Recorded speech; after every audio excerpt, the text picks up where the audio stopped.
Saya bagian dari itu kan. Takut lain. Nah, kebetulan Ini kan aku bisa aja. kolonial rasa milenial. Ya kan kalau bicara milenial nanti lawannya kolonial. Iya. Bukanlah seorang Azhari, kata beliau.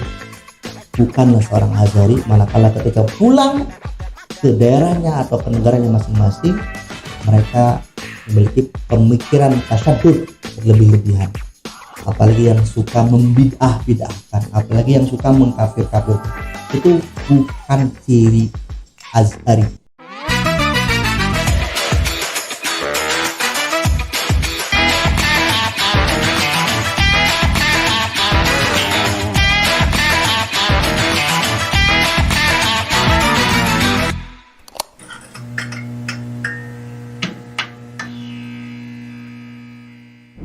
Assalamualaikum warahmatullahi wabarakatuh. Waalaikumsalam. Sahabat sekalian, kembali lagi dengan Ansor Jabar Channel. Siang hari ini kita kedatangan tamu yang luar biasa, kiai kita. Beliau Kiai Haji Jamil Abdul Latif. Saya udah kambing dua kan. Kiai Haji Jamil Abdul Latif LCME, Ketua Lembaga Dakwah PWNU Jawa Barat. Betul. Kita akan sedikit berbincang dengan beliau, namun kita awali beliau untuk lebih memperkenalkan diri dulu terhadap kita. Monggo Kiai. Assalamualaikum warahmatullahi wabarakatuh. Kang Agus yang saya cintai dan saya kasih, seluruh sahabat-sahabat yang budiman. Kenalkan, nama saya Jamil Abdul Latif. Kebetulan sekarang diamanati sebagai Ketua Lembaga Dakwah PWNU Jawa Barat. Asal saya dari Cirebon. Alhamdulillah. Kita dilantik oleh Mukarrom, Ketua Tanfidiyah PWNU Jawa Barat, Kiai Haji Juhadi, dan juga Rois Suriah PWNU Kiai Abun, itu pada bulan Maret ke belakang. Dan visi besar saya di Lembaga Dakwah PWNU Jawa Barat ini adalah bagaimana membumikan, mensiarkan moderasi Islam ahli sunnah wal jamaah an-nahdiyah di bumi Pasundan. Berat ini. Kita belum apa-apa nih, udah berat urusannya bumi membumi. Kiai, ini panjenengan ini LC. J. Di mana kuliahnya dulu? Alhamdulillah saya sempat menimba ilmu di Mesir kan, tepatnya di Al Azhar Mesir. Ya, di sana kebetulan berangkat tahun 2006. Kemudian belajar di sana di Fakultas Studi Islam Bahasa Arab atau Ad-Dirasat Al-Islamiyah wal Arabiyah. Ya, aktif juga di NU, PCI NU Mesir. Dan alhamdulillah atas rahmat Allah Subhanahu wa taala, ya berkah masayih-masayih NU dan guru-guru kami, tahun 2012-2013 sempat diamanahi sebagai Presiden Persatuan Mahasiswa Indonesia di Mesir kan. Tahun PPI. Ya betul. Luar biasa. Kebetulan. Mungkin Anak sudah berapa Kiai? alhamdulillah anak sudah 4. Kalau istri? Istri kayaknya bertahan 1. Iya. tapi nggak tahu ya. Iya. Ini entah ini apa alasannya. Ya, jadi kalau kata salah satu ulama Jawa Timur itu, salah satu ciri wali itu adalah takut terhadap istri kan. Oh begitu ya. Iya. Mungkin saya bagian dari itu kan. Ya. Takut sama Allah, yang kedua takut sama istri. ini Kang Agus bisa aja. Nih, kira-kira LDNU 5 tahun ke depan programnya seperti apa? Kalau bicara mengenai dakwah ya di Jawa Barat ini memang tantangannya cukup besar. Karena Jawa Barat ini memiliki populasi penduduknya cukup besar, hampir di angka 50 juta. Dan rasionya yang tumbuh berkembang juga kan ini kaum milenial. Maka kami di lembaga dakwah tentunya atas arahan dari Rois Surya dan Ketua Tanfidiyah bahwa kita harus bisa mengemas dakwah di lingkungan milenial saat ini itu dengan dakwah yang ramah, dakwah yang sopan, dakwah yang santun, dan dakwah yang masuk ke ruang-ruang anak muda. Makanya saya walaupun mungkin umur sekarang udah hampir 36, 37, tapi bagaimana mencitrakan diri saya mungkin umur 25. Iya. Walaupun mungkin masih belum ya. Kolonial rasa milenial. Ya kan kalau bicara milenial nanti lawannya kolonial. Iya. Jadi harapan kami ya ketika kita diberikan amanat ini, saya bersama rekan-rekan lembaga dakwah yang lain bahwa kita pengen 5 tahun ini wajah moderasi Islam Ahli Sunnah An-Nahdiyah di bumi Tatar Pasundan ini muncul dengan banyak. Jadi pemikiran-pemikiran inhiraf yang tentunya ada yang tasyadud ya, yang berlebih-lebihan, ada juga yang pemikiran liberal. Ini kita coba hadirkan pemikiran-pemikiran ala Ahlussunnah Al-Jamaah as-samh yang sopan, yang toleran, dan juga bisa masuk ke ruang-ruang anak muda itu. Oke, tadi Kiai ada tantangan yang begitu hebat, tantangan masa depan dengan generasi milenial yang sekian banyak. Betul. Kira-kira ada formulasi khusus tidak strategi dakwah?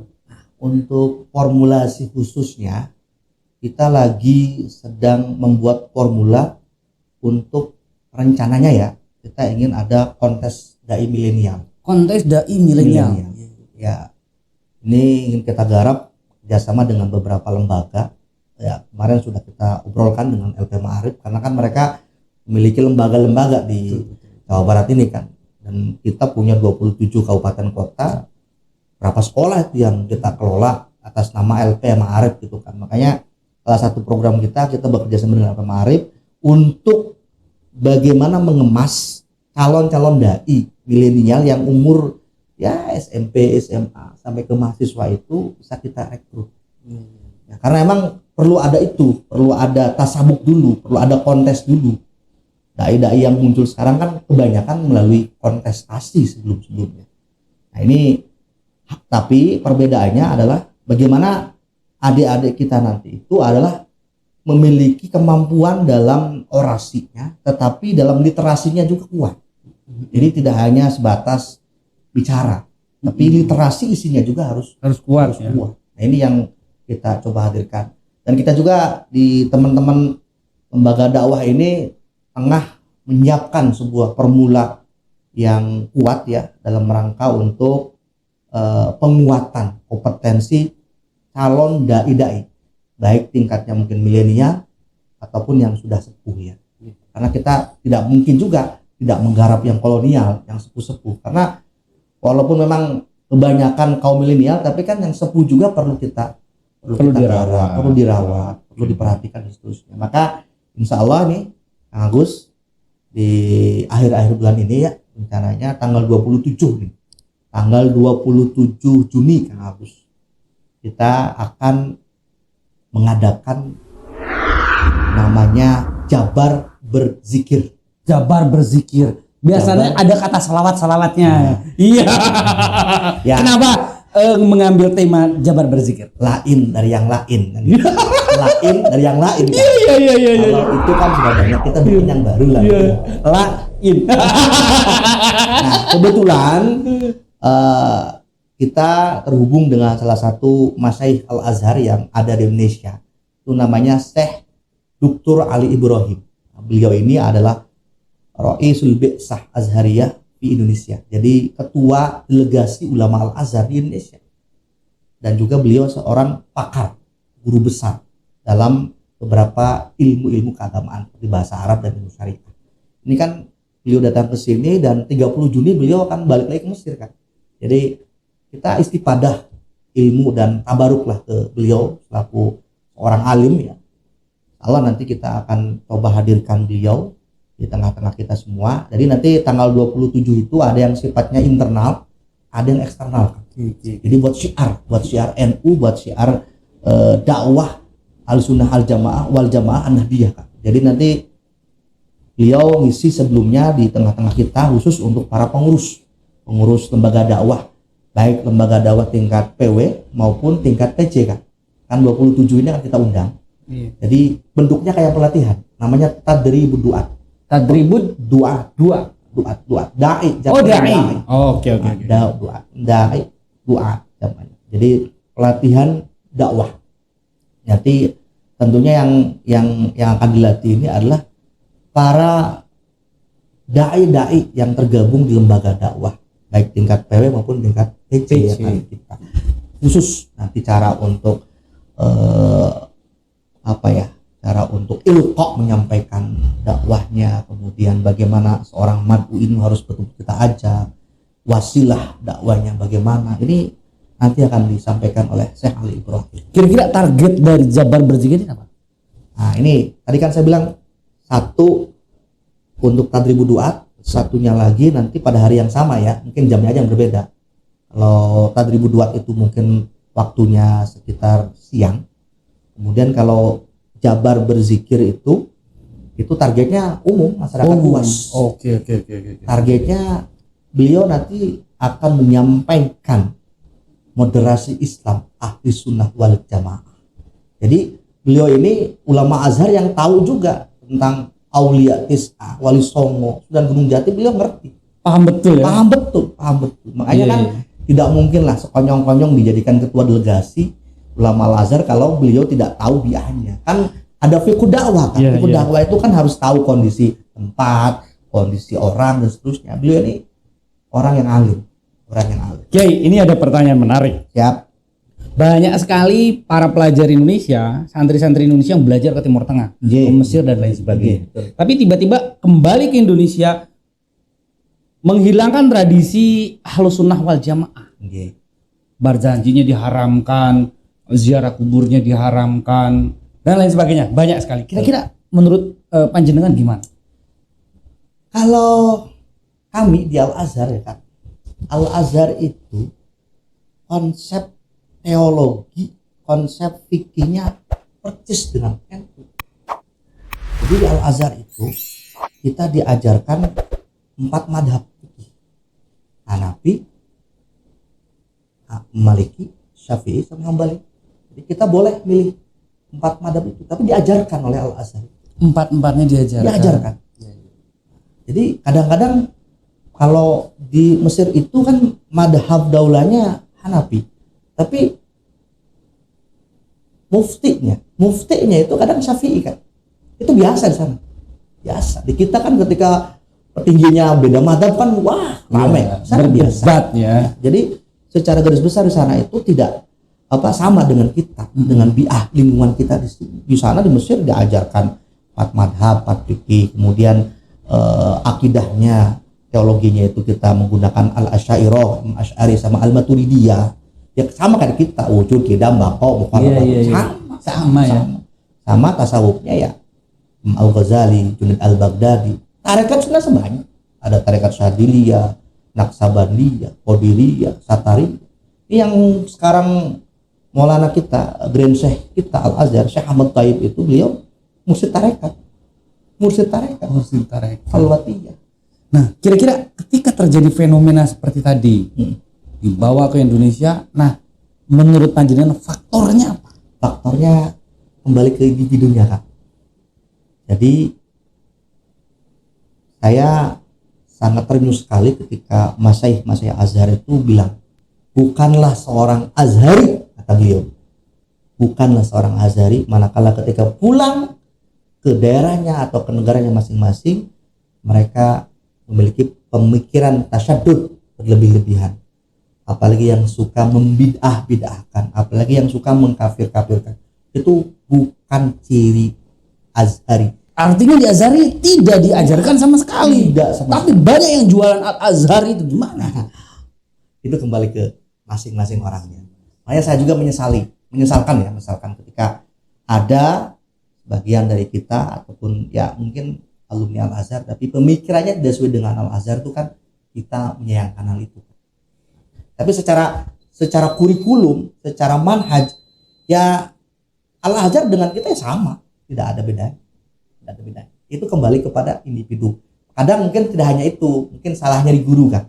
Iya, iya. Jadi ketika di sana gurunya bukan kepada masyayikh Al-Azhar, mungkin kepada masyayikh yang lain. Kalau di Al-Azhar ya ditekankan ya A, B. Ya kita berjanji sana. Kita sholawatan, kita yasinan, semua kita amalan kita di sini kita kerjakan sana. Tidak ada bedanya, tidak ada bedanya. Karena tasawuf sana ada, kemudian juga tarekat juga di sana ada. Ya sama dengan kita.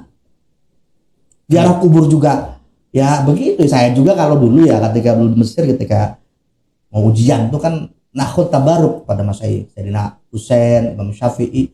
Kan bukannya kita untuk minta ke beliaunya, bukan. Pasti. Kadang-kadang ya begitulah. Pertanyaan terakhir, Kiai. Panjenengan ini ketua lembaga dakwah, artinya memimpin para dai di Jawa Barat. Motivasi jenengan untuk para dai di Jawa Barat seperti apa? Allah itu sudah memberikan penjelasan kepada kita. Ud'u ila sabili rabbika bil hikmati wal mau'izati wajadilhum billati ahsan. 3 komponen itu kan. Hikmah, mau'izah hasanah, al-mujadalah itu kan. Maka saya mengajak kepada diri saya dan kepada semua rekan-rekan dai, khusus yang terafiliasi kepada NU ya, harus senantiasa pertama kita meningkatkan kompetensi kita sebagai seorang dai. Kalau dai kan tentunya dari segi amaliyah, ubudiyah lebih daripada mad'u. Yang kedua, bahwa niatkan segala sesuatu yang kita lakukan dalam dakwah itu adalah untuk taqarruban linaili mardotillah, untuk mendapatkan ridho Allah Subhanahu wa taala. Toh pada tataran praktisnya fi hunakal bisyarah itu syai'un akhar, sesuatu yang lain kan. Iya. Tapi kalau sudah niatnya untuk syiar, kemudian niatnya untuk mengembangkan pemahaman yang samhah, Islam yang damai, Islam yang toleran, maka insya Allah mencukupi kebutuhan kita. Kalau saya seperti itu prinsip, itu ajakan ke semua rekan-rekan, dan itu pun ke saya sendiri untuk senantiasa bagaimana mengembangkan kompetensi kemampuan saya, baik dari segi ubudiyah, tauhidnya, fikihnya, dan kemampuan komunikasi saya dengan masyarakat. Oke, Kiai, terakhir closing statement untuk generasi milenial di Jawa Barat agar tidak terpapar radikalisme seperti tadi. Pertama, pada adik-adik ya, pada adik karena milenial. Iya. Walaupun saya juga milenial. Tapi alhamdulillah nggak ada yang bilang saya milenial. Enggak, nanti ke bawah milenial kalau istri keduanya lebih muda. Iya. Bayang. Kat.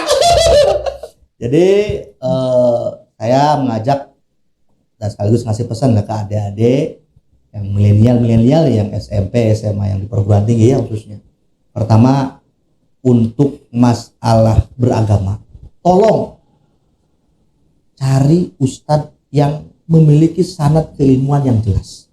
Jadi kalau belajar fikihnya dari kiai siapa, ini dari kiai siapa, itu penting. Kenapa? Karena sanad keilmuan itu salah satu bukti bahwa kita sahih dalam beragama. Ya, secara garis besar sih, silakan cari ulama-ulama NU atau kiai-kiai NU yang ketika pemahamannya otomatis sanadnya jelas Kanjeng Rasul melalui kiai sampai ke atas gitu. Yang kedua, pergaulan saat ini kan tentunya sangat bebas ya. Filternya itu adalah iman dan takwa. Untuk bisa mencapai iman dan takwa, ya adik-adik harus memaksa diri untuk menjalankan perintah Allah dan menjalankan Allah. Artinya apa? Ya saat-saat sekarang di tempat itu mesti dipaksa oleh orang tua untuk sholat, untuk baca Quran, untuk melakukan kebaikan-kebaikan. Tapi kalau itu diniatkan ke depannya dari paksaan menjadi sebuah kebutuhan, maka itu akan menjadi karakter adik-adik semua. Kalau itu sudah terbentuk, insya Allah pemahaman-pemahaman yang inhiraf, yang terbelakang lah, maksudnya pemahaman-pemahaman yang salah, dari mulai hal-hal yang menjerumus kepada radikalisme, terorisme, itu akan hilang dengan tadi yang saya sampaikan. Yang ketiga adalah selain kita punya guru sanad keilmuan yang jelas, kemudian kita harus memiliki karakter yang baik, dan itu mulanya dari kita memaksakan diri atau dipaksa untuk bisa berlaku baik, kemudian juga melakukan ibadah baik. Yang ketiga itu adalah harus punya kepercayaan diri kan. Ya, kalau pemuda nggak punya kepercayaan diri ya mau jadi apa kan begitu. Kalau kata Soekarno kan, young today is leader tomorrow, young today leader tomorrow. Pemuda hari ini kan pemimpin masa depan. Berikanlah 10 pemuda karena guncang dunia, itu 10 kan, apalagi 11 12 mungkin ya. Oke. Itu harapan saya. Baik, terima kasih Kiai. Sama-sama. Sahabat-sahabat sekalian, begitu yang sudah disampaikan oleh Kiai kita. Ada 2 hal penting yang menurut saya harus dipegang oleh sahabat-sahabat. Yang pertama adalah mencarilah ilmu dengan sanad keilmuan yang jelas. Betul. Yang kedua, percaya diri dalam menjalani kehidupan, dalam menimba ilmu. Baik, terima kasih Kiai. Sama-sama. Kita akan berjumpa lagi dengan para kiai-kiai yang lain yang tentunya tidak kalah keren dari beliau. Terima kasih. Assalamualaikum warahmatullahi wabarakatuh.